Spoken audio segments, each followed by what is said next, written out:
for today's vlog. So ayan, ang dami kong ligpitin. Kasi ang aking mga anak ay busy sila sa pagsiselfone. Diba? At alam nyo ba guys, dati naririnig ko sa mga anak natin. Malimit kong marinig ha, pagkatapos nilang mag-cellphone, anong ulam.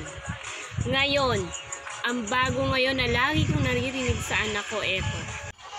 Oy, anong laging sinasabi mo sa akin? Ma, pengili ma. Pangano mo yan? Wi-Fi. O, diba? Yan ang bago ngayon. Anong bago? Ma, pengili ma. Pangano? Wi-Fi. Mag-igib ka muna. Magbomba ka muna. O, walang 5 kung hindi ka magbubomba sa poso. So ngayon, ayan yung dalawang anak ko. Hoy, mag-igib tayo magbomba. Oh,